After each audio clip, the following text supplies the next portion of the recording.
May I proceed? You may. Your Honor, opposing counsel, members of the jury. She got in, she got out, but most of all, she got even.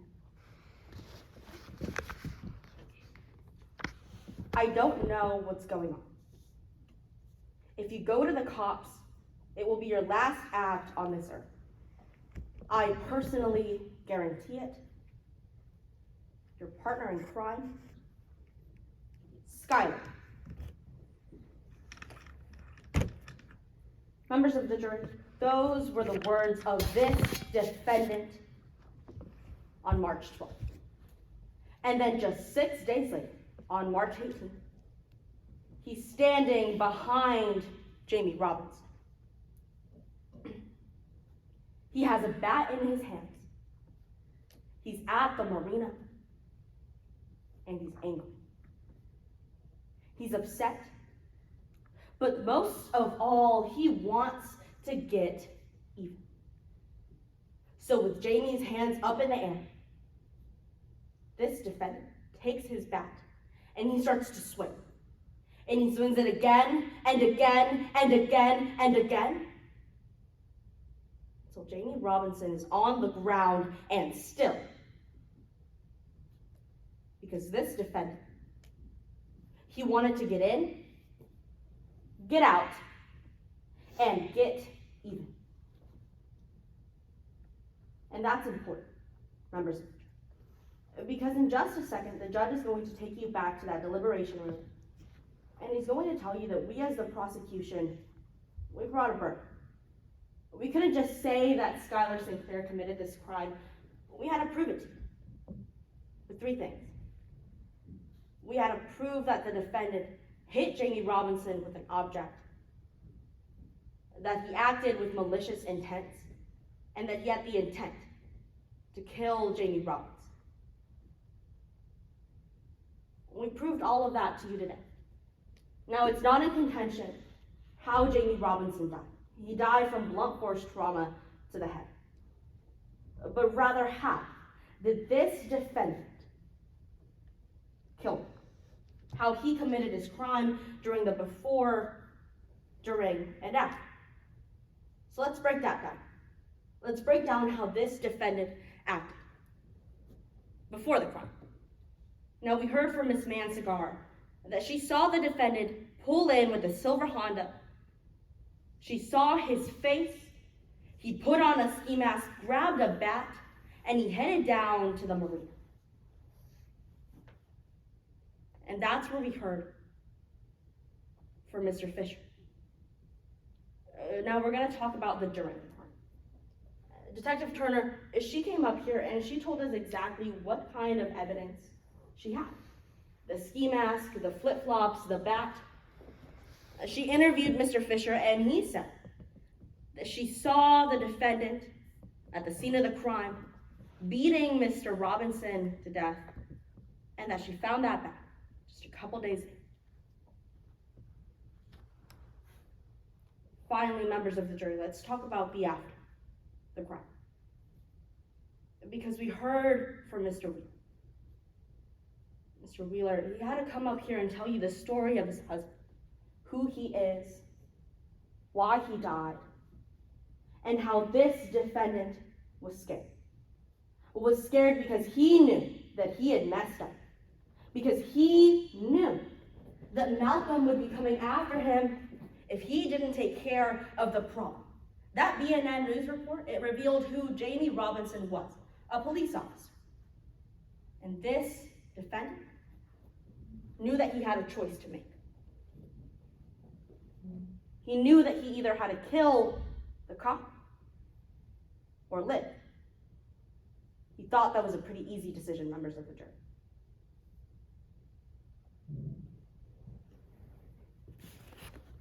But pretend that you don't believe the words of Mr.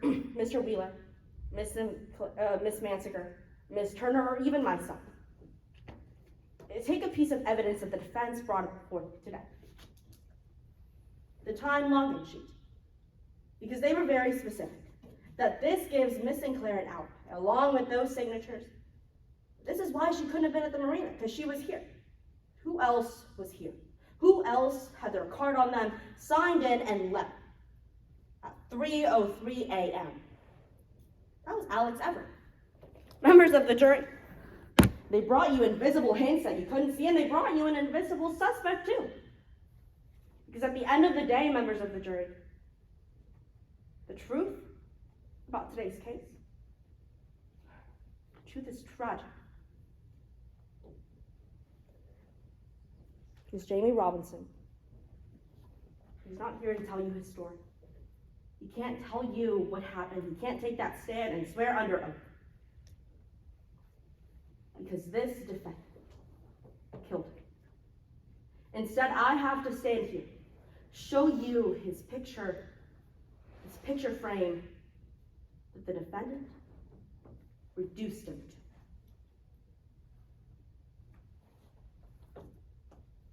The defendant, he got in, he got out. But don't let him get even at the cost of Jamie Robinson's life. Find him guilty of murder. Thank you.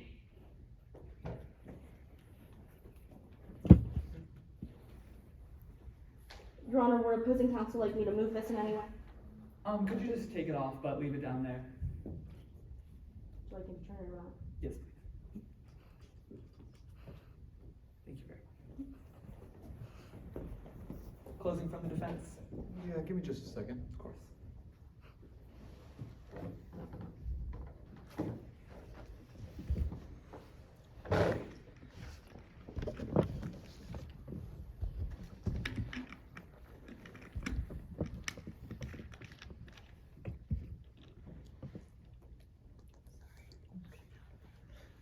You may proceed. Your Honor, Ms. Uchida, members of the jury, may it please the court. We're set up to be sentenced. This is Skylar Sinclair. You've heard a lot about Mr. Sinclair throughout today's trial. You heard how he's a chemistry student, studying to find the cure for Alzheimer's. You also heard, as the prosecution tried to call him a murderer. The prosecution failed to consider what they ignored is that he was set up. Set up by his roommate, Alex Everett, who was in charge of a drug ring. Because you heard throughout today's trial that everything that supposedly connects Skylar Sinclair to the crime, it actually belongs to Alex Everett. The murder weapon belonged to Alex Everett. The email sent just days before the crime threatening Jamie Robinson's life, well, that was written by Alex Everett. And the person that two people saw at the marina on the day of the crime wasn't Skylar Sinclair, it was Alex Everett. But when the prosecution walked through those doors today, and they decided to charge Skylar Sinclair with first-degree murder, they brought with them a burden. A burden to prove three elements beyond any reasonable doubt. First, that Mr. Sinclair killed Jamie Robinson. Second, that he acted with malice. And lastly, that he planned to do it. And if at any point throughout today's trial something said by either side gave you pause, made you think, Skylar Sinclair didn't do it, well, then you have to find him not guilty. And the defense, we don't have a burden in today's case. We didn't have to call any witnesses or tell you anything. But we did, to show you that Skylar Sinclair was set up. So let's walk through those elements. First, that Skylar Sinclair killed Jamie Robinson. The prosecution told you that two people saw Mr. Sinclair at the marina at the time of the murder. They brought you Ms. Mansegar, told you that she saw him. But Ms. Mansegar couldn't get her story straight. Well, first she said she saw a young lady, but then when opposing counsel pointed at Mr. Sinclair, then she said, oh no, it was a young man. What she also saw was darkness, was fog, was a man 50 feet away in a ski mask. And she wasn't even positive that that was Mr. Sinclair. She had doubts. And the prosecution couldn't meet their burden. Dr. Caulfield pointed out that Ms. Mansegar's identification was flawed. And the prosecution also relied on Sam Fisher's identification to come to their conclusion that Mr. Sinclair did. And we brought you Ms. Fisher to show you exactly why that was not enough. She could barely see anything. It was also dark. It was also foggy. She also saw someone in a mask. The only identifying characteristic she could tell you was that this person had a limp and that they were not the same height as Mr. Sinclair. Well, we know of one person who fits that description, and it's Alex Everett. We know where Mr. Sinclair actually was at the time of the crime. Told you that he was at a concert on Midland State University's campus. He didn't just tell you that. He brought proof. This is the sign-in sheet for that concert. And that is Skylar Sinclair's signature. And they brought you this map of the marina. But where on this map does it say where Skylar Sinclair is? Well, actually, if we wanted to show that, we need to blow up this map so big that it wouldn't even fit in this room because he was 45 minutes away. Then the prosecution told you that it couldn't have been Alex Everett because he was in the computer lab. But if you take a look at that sign-in sheet for the computer lab, it says he signed in at 6:45, 4 hours before the murder. And it signed him out at the time that it signs everybody out. Because Alex Everett logged into that computer lab at 6:45, left to go kill Jamie Robinson, and never signed out. So it had to automatically sign him out. They brought you a bat as well. This bat. This bat belongs to Alex Everett. They didn't have any fingerprints to tell you that it was actually Skylar Sinclair's bat. The only thing that they could tie it to Mr. Sinclair was his car. A car that he hasn't driven in over a year because he doesn't even have his license. A car that he lost the spare key to in the apartment he shares with Alex Everett, who used that bat and his car to set him up. They also told you that they found the ski mask and flip-flops in the trash can outside of Skylar Sinclair and Alex Everett's apartment. But how does that prove that Skylar Sinclair did it? Because Alex Everett also lives in that apartment.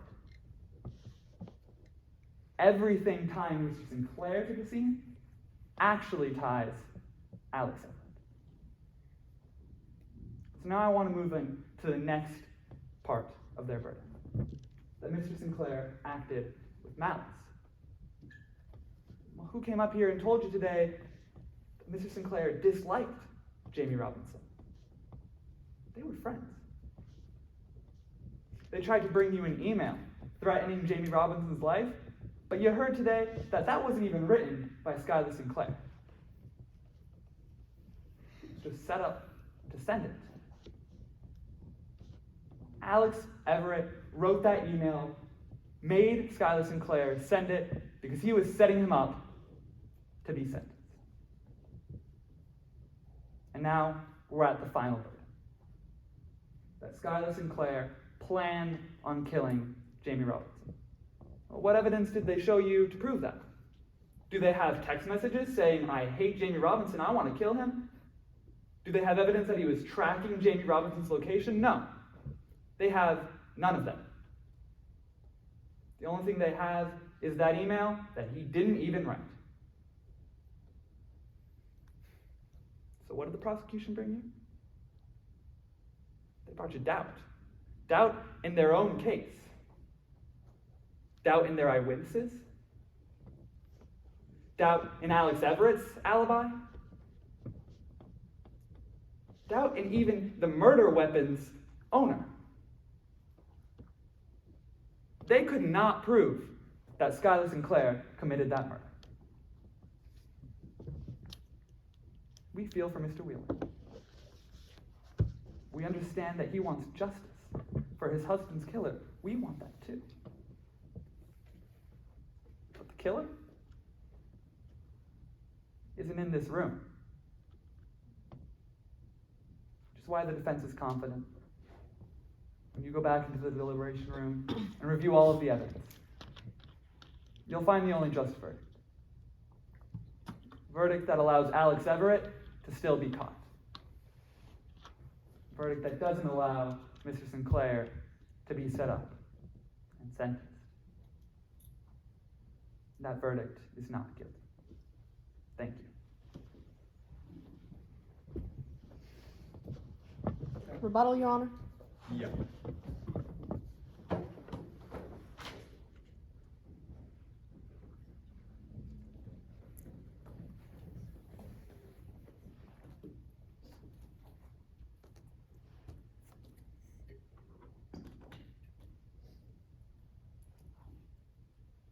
Permission to approach and retrieve. Please.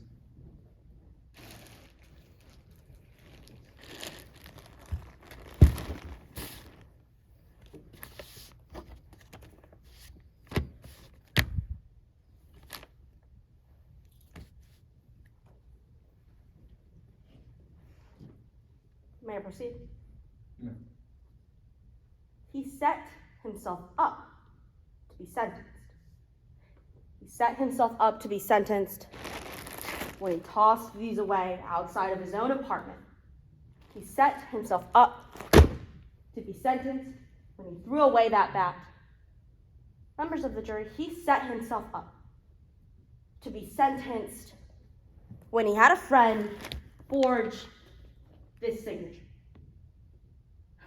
I mean, members of the jury, it's common sense. Look at it. You'll have it when you go back to your deliberation room. Do you see Skylar Sinclair and Taylor Strombaum? How their names are identical? How when we asked Mr. Sinclair what happened that night, he said that his friend was all the way across the room. He signed out and he left. Do we just expect that Taylor Strombaum happened to be the next person to be signed out? That's not common sense. They're not trying to bring you reasonable doubt. They're trying to get you to doubt your own reason, and don't let them fool you. Because the murderer, he's in the room. He's standing right there. He's trying to look sad. But it's just a distraction.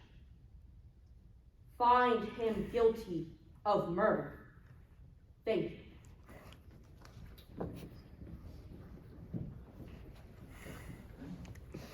That looks sad. You guys are done? Take a breath. He's trying to look sad. Yeah, please feel free to come up and That was a good line.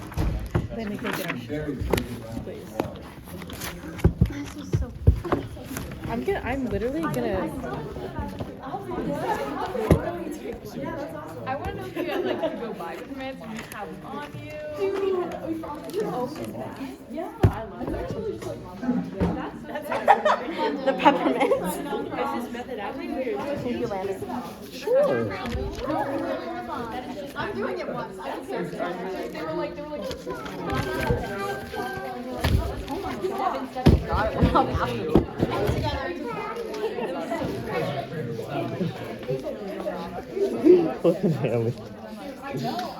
Bro, this is so scary.